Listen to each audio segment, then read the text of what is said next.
You are listening to Breaking Boundaries with Brad Palumbo.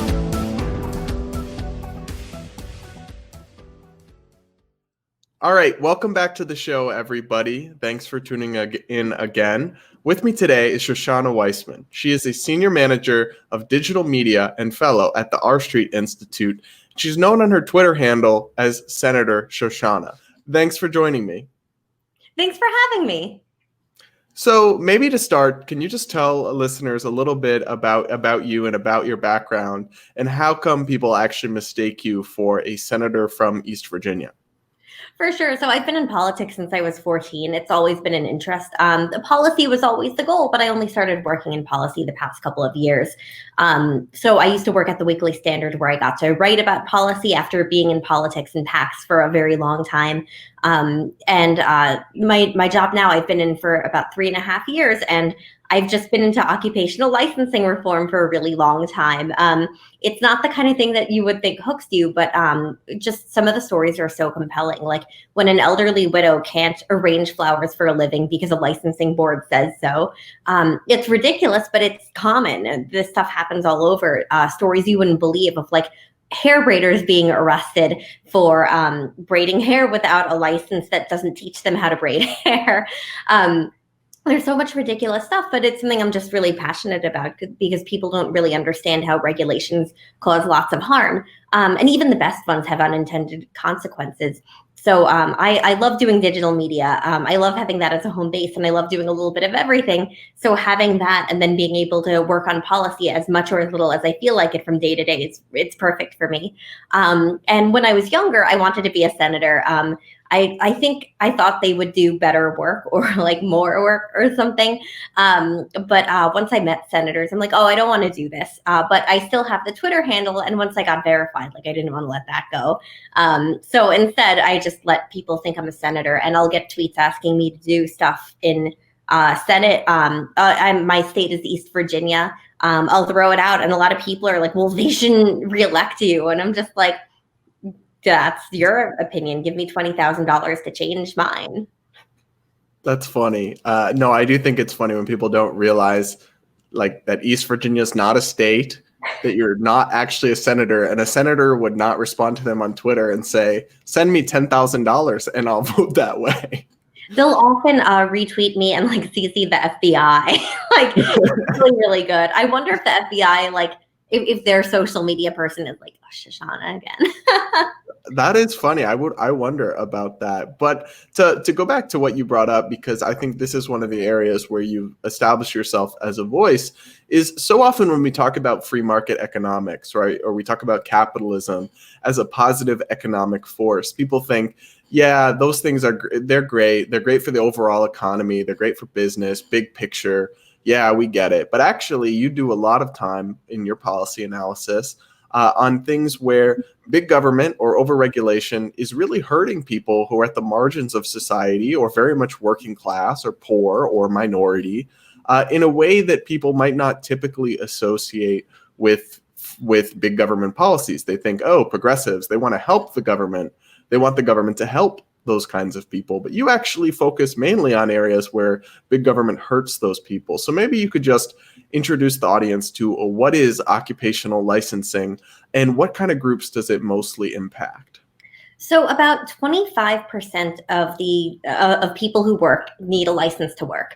That's a lot of people. And it comes from the government. It's not like they can go out and get a license and no one can stop them. There's a lot of barriers in the way, from cost to time. Time's a cost.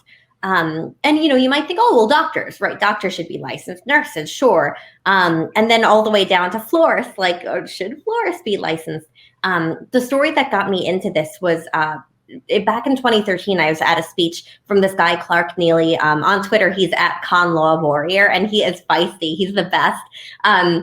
But he was a lawyer when he worked at the Institute for Justice for Sandy Meadows. Her husband passed away. She had never had to provide for herself before, but she knew how to arrange flowers. Like that was something she was good at. So she tried to take the floristry test. Louisiana is the only state that licenses florists. So she couldn't pass the written and the arrangement exam, because not only did you have to like fill out a bunch of stuff, but you also had to make arrangements of flowers, and then licensed florists would say if they were good or bad enough. And like, what do you think? Like, they don't want competition. Like, they're just gonna like randomly turn down people. Their pass rate was lower than the Louisiana bar exam pass rate, and it wasn't because it's like a super super hard job. Like, sure, it's an art and it takes effort and thought, but it's not like it's super dangerous to be a florist. Again, they're the only one with a license. Eventually, courts struck down the arrangement part of the exam. But without a license, she went to work at a grocery. Her clients loved her. It worked really well. And then when the government found out, they told the grocery, like, you have to fire her or we're shutting you down. So they had to fire an elderly widow. And when she died, she was in poverty because government wouldn't let her make a living. And I remember finding that out, and I'd never gotten really into regulatory policy. I know I was young and in college, but it just wasn't something that really struck that much that way. And I didn't really, that was my real introduction to here's how it can hurt people. So I got really into this work. And it's funny, even at political organizations, I'd spend my free time writing about licensing reform. So being able to work on it now is really nice. But it's just such a huge problem because you have this side of it. Like, why are we licensing hair braiders? Some people listening might think, oh, well, if they're doing it, they have a good reason to license it. But they don't. There's no evidence. And when you ask them for evidence, they say, well, what if? But what ifs aren't evidence. And it's not just the case here, but with so many licenses.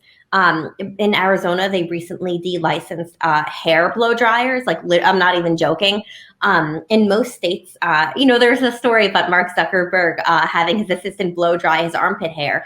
That's like by statute illegal in the majority of America unless you have a cosmetology license. They might not prosecute, but it's like technically illegal because they don't say where the hair on the body has to be. They just say if you're blow drying hair, on someone, and so it's technically illegal.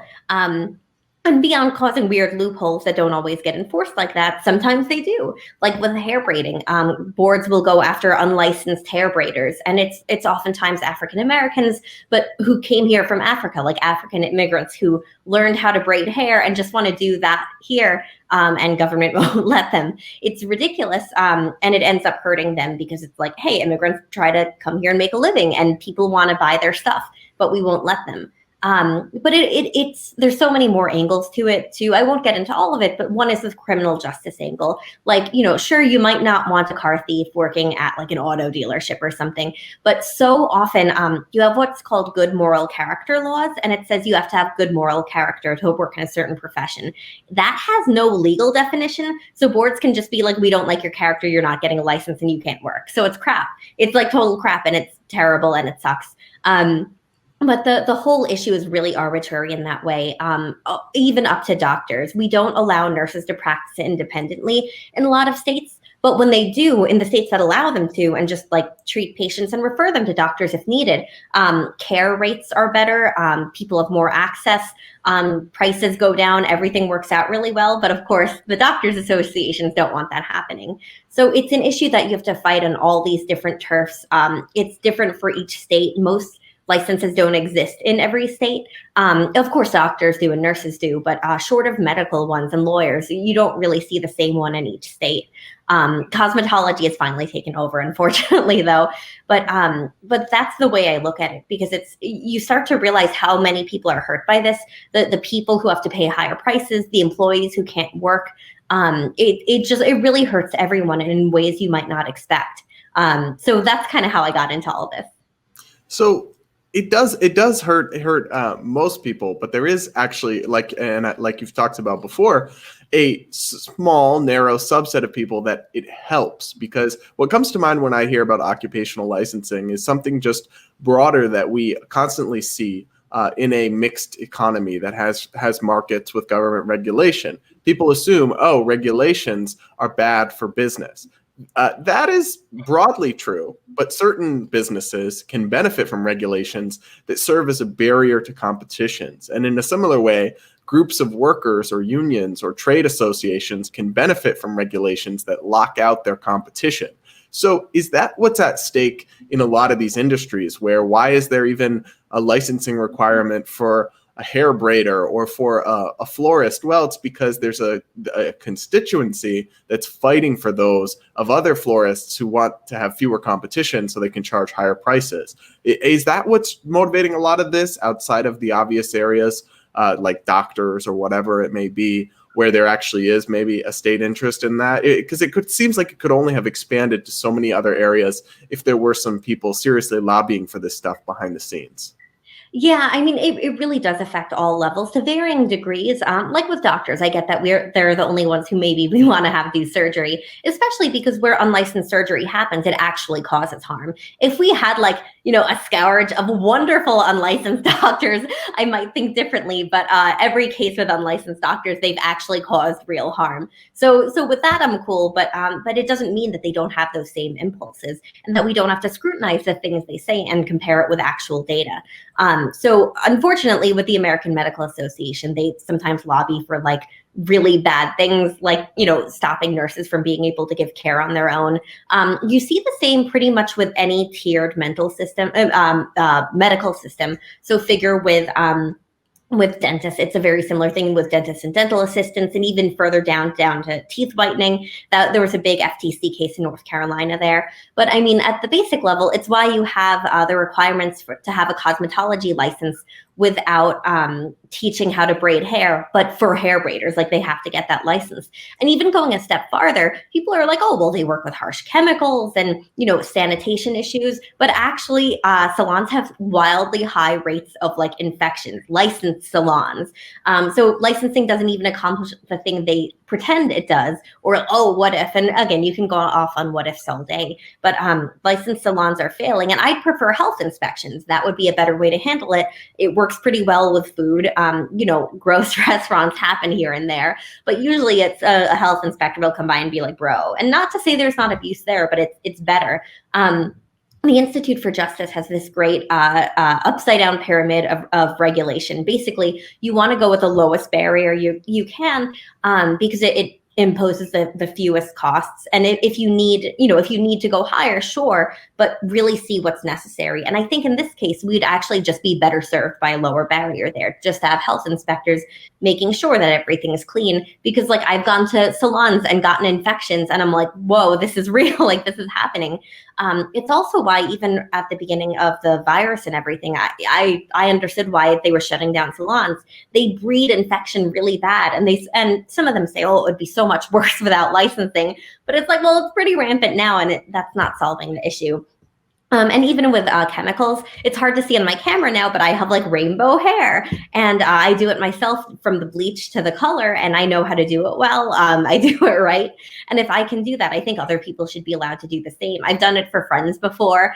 And not to say I'm going to be the best at it, but it doesn't mean they will be either. I've been to salons that had no idea how to work with my hair, and they made it terrible. So I'm like, you know what, I'll just do it myself. But it gets back to that. We just need that open marketplace where you can have online reviews saying what they work best with. Certain salons know different kinds of hair, whether from different ethnicities or what you want done. Some salons don't know how to work with color at all. And some of them only really know how to work with color. And that's a good thing. You want different salons to know how to work with different hair. And you want the same for every industry, just all that ability to have that choice. But when you get rid of it, you're really hurting the vulnerable, because so much of what's licensed is that first step up the ladder. So if someone goes from, maybe working at a restaurant to then, working in a salon and having a real craft in their work, that could be the next step. But if we prevent them from getting there, they're not earning more money. They're not providing more services, which means people have to pay more. And it's just not good for anyone. And it's not even work where you pay. Like in Arizona, the cosmetology board a few years ago cracked down on this guy cutting hair for the homeless. He was a cosmetology student. I mean, like, what? It was crazy. They said, if you keep doing this, we're going to have to basically end you. Like, that was what it was about. And thankfully, Governor Ducey, who is an angel, stepped in and he's like, yo, cut that out. And they did, because they didn't want his ire. But it's ridiculous that he had to step in to do that, because stuff like that, it happens all the time. And thankfully he stepped in, but not everywhere is that going to happen. But like, it just kills me to see the way we license people and the way we stop competition. One really, the last good example I'll give is PetSmart a few years ago in New Jersey in particular, for some reason, was killing dogs. Like people would bring in their dogs to get groomed and they would come out dead. So PetSmart was like, oh no, maybe you should license pet groomers. And of course the bill was like, you have to be 18 years old. So if your little brother was going to go wash dogs to make some extra money, he couldn't do that anymore. And of course that was a competition thing. They could pay for all their employees' licenses. Nothing would change. It's like, it's not hard to wash a dog without murdering it. And that's what a lot of this comes down to. Maybe not murdering dogs, but is what's being done safe? Is it, reasonable? Is there harm occurring? What happens where it's not licensed compared, different states? And so much of the time there's no evidence. It's about just stopping competition, raising their own costs and it was raising their own prices and costs on consumers, and stopping people from having like their basic freedoms to make a living. Yeah. So I have a lightning round pop quiz question for you. Over the kind of the first several months of the coronavirus quarantining and lockdown, when everything was shut, my boyfriend just watched a YouTube video and cut both of our hair. Now we're in Virginia and maybe you don't know the state laws, but like, is that illegal? So I'm pretty sure it's not illegal without payment, but there are some states where it statutorily is. If I paid him to do it, would it have been illegal? Yes. Yeah, I would have been. Basically, if money is exchanged for pretty much anything we're talking about here, that is licensed, you can assume it's illegal. And I know that there's a barber license in Virginia, so I'd have to assume. I want to say it was New Hampshire, though. The text was, it didn't specify that money needed to be exchanged. So like a mom cutting her kid's hair is technically breaking the law. And you can always say, oh, it's not going to be enforced. But then sometimes people just decide to be like dicks and enforce that stuff. So it could be, Yeah. So one thing that people might wonder is to what extent, getting rid of a bunch of these occupational licensing outside of the narrow category of where it's truly necessary. I've seen estimates and arguments that it would grow the economy, increase jobs, raise people's wages. But how big a scale are we talking if there was really national reform achieved? Because some people might think, oh, you know what, in the grand scheme of things, that's barely going to have that much impact because it's a niche issue. Have you seen data or numbers that suggest it really could make a large positive change? So I can't recall offhand what the numbers are, but I know it was pretty big. One way to analyze this too is if you look at different states that have a license versus ones that don't and the amount of professionals, a lot of times it's staggering, particularly with hair braiders. I forgot why, but I was doing an analysis at some point, and I remember seeing two neighboring states with very similar demographics, and the one that didn't license hair braiders had way more hair braiders. And it's always hard to say exactly how much, but the effort's worth it because it's the amount that will be like kind of thrown back into the economy is easily paying for like a legislator. So if you take a legislator for like a couple of days writing a bill, it's totally worth it, like more than totally worth it. But it's just worth it all around. Plus, that just obviously, I know we're on the same page, but just because of the principle, like you don't take away someone's freedom and like need to find justifications for giving it back. It's the burden of proof should always be on the government for taking something away. I've been a little more lenient during coronavirus because I realize that government genuinely like wants to make us safe. Not to say they haven't messed up hugely at many points, but but there a lot of the actions that I think weren't great now, or maybe were misguided at first. I can kind of understand that a little bit better. But when it comes to just basic freedoms without any special circumstances, we need to give those back and stop capitulating to all the lobbies. Yeah, so I get what you're saying, and I'm certainly supportive of like you do, finding specific industries and specific states and working one at a time. But is there any sort of structural way that you could address this problem, in the sense that, I forget what state, but I've seen some states that like do a blanket regulation expiration, where every 10 years, if a regulation is not specifically debated and renewed, it is automatically canceled. Something like that, implementing those kinds of policies in states across the country, is that how you get rid of these kinds of things on a broader scale? Because it does seem like it would be quite the effort to go state to state and find each one of these industries and laws and rules, and I'm not saying it's not worth it, but I'm saying that might be a bigger hill to climb. So to be cliche, it's an all of the above thing, in part because those reviews often, like, not all the time, but too often, basically they just like debate it and then renew it. And it just becomes like auto pay for Netflix for us, and just renew it every time. So that's one big problem with them. It doesn't mean that they're not worth it, because a lot of times they do add real value, but they're not the whole thing. Also, lobbyists will still come to defend it. So that's part of the problem there. But it has to be in combination. So I think it's important to do that, to do the criminal justice reviews, make sure that if you're preventing someone from doing something, it's very specific. One great example of that failing was in Tennessee. You couldn't become a radiologist if you'd committed a sex crime. Offhand, you might think, oh, okay, that makes sense. But a former prostitute who got her life back on track wasn't allowed to become a radiologist, because technically it was a sex crime. So we really want to make sure they relate, and that at least after a period of years of someone being clean from whatever crime it was, if it does relate, even that we kind of like let that pass.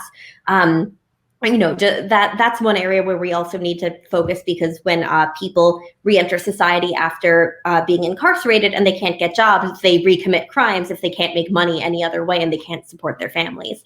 So we want to make sure that that doesn't happen. It saves taxpayer money, it saves everyone money, and also lets them get their lives back on track. One other reform I'm really big on is what Governor Ducey did last year as first in the nation, just universal licensing recognition, where if you move to a state, your license is recognized. That helps for those who are licensed, because even if we can't get rid of the license, it's one thing to make life easier. Same for military spouses. We really need to expedite that, because there's spouses who move from one place to another and spend their entire time in that place before they move again trying to get a license. But it's still important to chip away at the system, because even if you're doing that, since, like I said, not every state has the same license. I don't think there's any two states that have the same docket of licensing. If you move from one state where you didn't need a license to one state where you do, then it's a really crappy situation. There's this military spouse, Heather, who moved from California, where you don't need a license to give basic diet advice, to Florida, where you do. And they did sting operations on her for giving diet advice to people, like how to eat healthy and stuff like that. It's ridiculous. The lobby there is really aggressive too. But that's why all of the reforms matter, because no matter what you're doing, there's still more to do. We're always going to license doctors and nurses and certain professions like that. So we want them to transfer across state lines, no matter what, so long as they're licensed. We want to chip away at the licenses that shouldn't exist.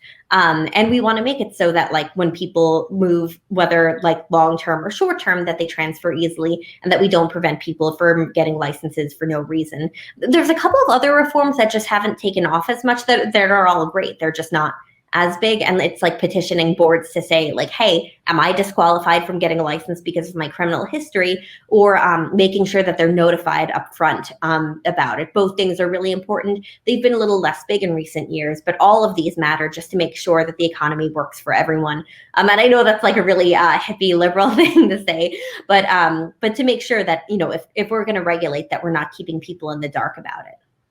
So this is an interesting transition point, because I know that you, like me, kind of support, in legal and kind of judicial matters, a libertarian or conservative judicial philosophy, in the sense of originalism, of textualism, not believing in judicial activism, and very much carefully wanting to safeguard constitutional rights. So and you can tell me if this is wrong, but I am assuming that you support the Citizens United decision, where basically lobbying and spending money on political lobbying was found to be a form of free speech. So that undercuts efforts to use the government to curtail the pernicious influence of lobbying and quote unquote money in politics. So how does this intersect? Because I constantly find myself, as I believe in free market capitalism, and I really detest kind of crony capitalism, or what you might call corporatism, where it seems like we have markets, but oftentimes they're skewed and regulated in favor,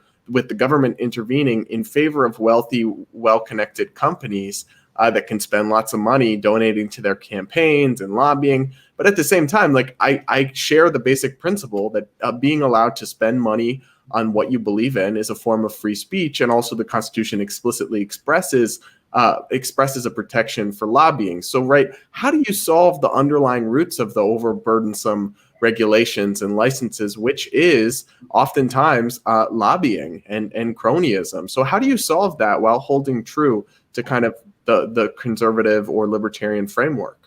Yeah, I love Citizens United. I'm not very big on limits on money and stuff. I mean, I see it as free speech. Well, one thing to remember too is that the problems exist through other means. Populism is a form of that. You can have populists arguing for like really dumb crap, and like politicians do it because they want votes. Or you can have other kinds of influencers. Like there's been times that politicians go on Tucker Carlson's show. He yells at them so much. People get mad at the person so much that politician will change their policy views. That's like a real thing that happens. So it's, if you can't limit Tucker doing that, you shouldn't be allowed to limit all that other stuff. And also people overestimate how important money is. It matters. But a lot of big spenders are just super not like, they're not effective. Mike Bloomberg. Yeah, like Bloomberg just spent all that money and like for nothing. Like money is not always the difference. It can be, but it's not always. Also, sometimes money goes to just a unique candidate. There are like really rich people who are idealists and want to give to that person. And I'm big on free speech in all those ways. But the way you have to combat it is just and it's funny how much I've changed on this in the last year, but I'm a big institutionalist. Like you create strong institutions that protect against this kind of stuff, like basically not what Congress is right now, because Congress is like enabling the worst of like everyone, and it's not very good for anyone. Other institutions are just trusted sources, and nothing's going to be trusted totally all the time, but basically people who can admit their mistakes, who can talk honestly with people. We need to be encouraging that more. But a lot of this, even what I'm saying now, comes down to James Madison's, if men were angels, no government would be needed. I go back to that a lot, honestly, on a daily basis, just because so many problems are just that we have to have good people fighting for good things, because without that, we're just never going to have good things. I'd also add in that there's a big role for the courts here. I'm not into activism, of course, but I am into judicial engagement, which sounds the same, but it's a very different thing. Basically, there's a lot of people often who lean libertarian, but not necessarily, who worry that judicial restraint is modesty, is abdication, saying, oh, I'm not going to overturn this unconstitutional thing. That's like not constitutionalism. That's saying you're just going to let something unconstitutional stand because legislature, they'll defer to legislative intent, which means nothing, or, oh, well, they wouldn't want us overturning this. It's silly. We shouldn't be doing that. We should be analyzing stuff and making sure that the things that government says are true and that they mean it. So when a court case comes up and like hair braiders or cosmetologists are like, people will die if people can braid hair without a license, maybe they evaluate that claim a little bit more instead of like just saying, oh, yeah, they probably mean that regulation's probably good. And the 9th and 14th Amendments, the 9th itself and the 14th Privileges or Immunities Clause, both basically say we have rights that aren't listed. Madison was very clear to be like, we have rights that aren't listed down. This is not exhaustive. But unfortunately, the Supreme Court treats the ones that are written down as more important, which is, again, what Madison and like the founders understood we weren't supposed to do. Like that was why we had the 9th Amendment, to be like, yo, we're listing these, but this is not it. There's even an earlier Privileges and Immunities Clause that like makes that clear. They literally clarify it 3 times in the document.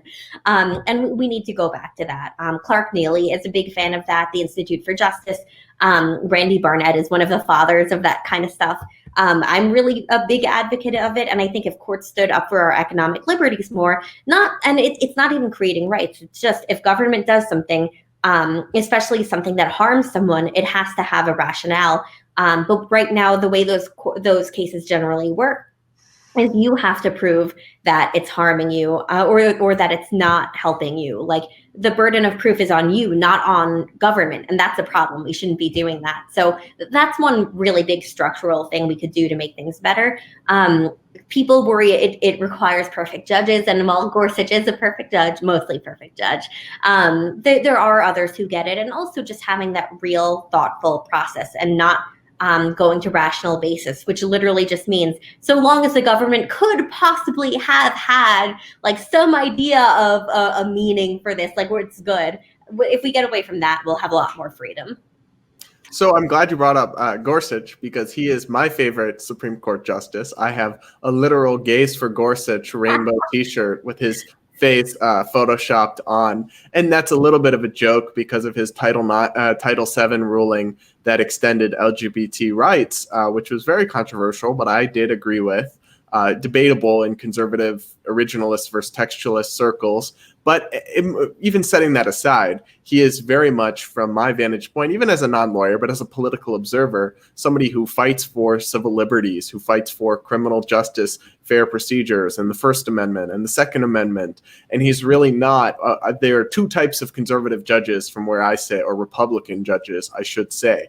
One is pretty deferential to daddy big government, and one is not, and goes out there and safeguards people's liberties, even when it's a president in an emergency, or a president in wartime, or something like that. And that, to me, is why I like him so much. But you have a fandom for Neil Gorsuch. So just briefly, what is it about him that you really appreciate so much?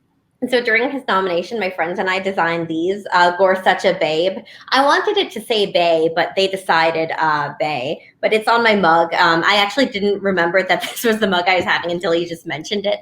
But I have T-shirts as well. I have multiple Gorsuch T-shirts, like multiple. I forgot about the Gays for Gorsuch one. That one was great. No, it's pretty much all the same reasons that you like him. You know, I don't agree with him on everything, but I was like dying during his confirmation hearing when Ben Sasse, who's also a Ninth Amendment fan, asked him about the Ninth Amendment. So to give you a quick history, back when Bork was being nominated, he basically called it an ink blot. Like, oh, if there was an ink blot over it, you wouldn't know the difference. And so that's where conservatism was at then, and like in its view of the Ninth Amendment. So when Ben Sasse asks Gorsuch what it means, he's like, well, sir, I think it means what it says. I lost it. I'm like, oh my gosh, I found him. I found the love of my life. What does it say for context? Oh, gosh, I used to know offhand, but basically it just respects unenumerated rights. I swear I had this memorized. But go look it up. It's a good amendment and it's magical. But it's basically saying that the rights not listed in the Constitution are still there. It's just they listed those rights, and that like it's not a finite right. It's not these are your only rights in this document. Right. And it's wonderful. I never thought in my lifetime I was going to see a Supreme Court nominee say that. And no one noticed. And I'm like, oh my gosh, like, holy crap, you guys. Like, I messaged Randy Barnett because actually it means what it says was the title of one of his big papers on the Ninth Amendment. And I'm like, Randy is quoting you in the confirmation here. Like, I'm very happy. And I lost it. Like, no one noticed because reporters like don't care about the Ninth Amendment, even though it's a super important part of our jurisprudence. And like ignoring it changes the way, legal outcomes go and what kind of cases different people will bring, because they're not going to, use the Ninth Amendment if they know that courts are going to ignore it. And so that was a really big moment, but he's been great on justice reform, and not just as policy, but in due process, saying, hey, the DOJ can't create laws and enforce it. Like, what the hell? And it keeps reading stuff really broadly that's not there. He keeps his word, and he keeps the Constitution's word and statutory text's word. I love that. I really never thought we were going to get someone like him. He's a lot like Judge Willett on the Fifth Circuit. For long Twitter people, like, you would remember him as @Justice Willett on Twitter. Unfortunately, he's no longer on Twitter, but he's still a good friend, and I love his work. And seeing someone in his mold on the court was just life-changing. I actually got to meet him last year, and I talked to him about the Ninth Amendment, and he's like, "Oh, you like the Ninth Amendment too?" And I lost it. I'm like, "I love you." Was this Gorsuch or Willett? Oh, Gorsuch. Oh, wow. You met him. Yeah, I was like my whole heart. I've met Willa too, and he's wonderful. He's just the kindest person. I'm not saying judicial engagement proponents are better, but I'm kind of saying it, you know. So I think that's a good wrapping point there for kind of the serious policy analysis. But I have to ask you before I let you go, the same question we ask every guest on the show. What is your hot, controversial food take that will divide the audience and set them into uproar?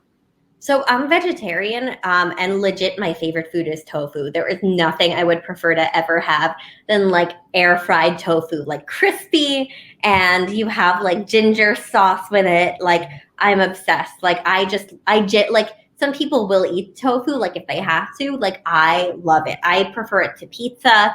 It's perfect. So yeah, I might have won from the expression on your face. Wow. Well, that is quite a take, and I'm very much a carnivore, so I don't think you've won for the worst of all. I forget who was it. Someone said peanut butter on bacon. That still really grosses me out. But yeah, so I will say liking tofu over pizza is quite the hot take. So we'll have to see what the audience thinks. But Shoshana, thank you so much for joining me. Thanks for having me. I really appreciate it. All right, everybody, that is it for today. If you like the show, make sure you're subscribed on Spotify, Apple Podcasts, and YouTube. And we'll talk to you all again next week.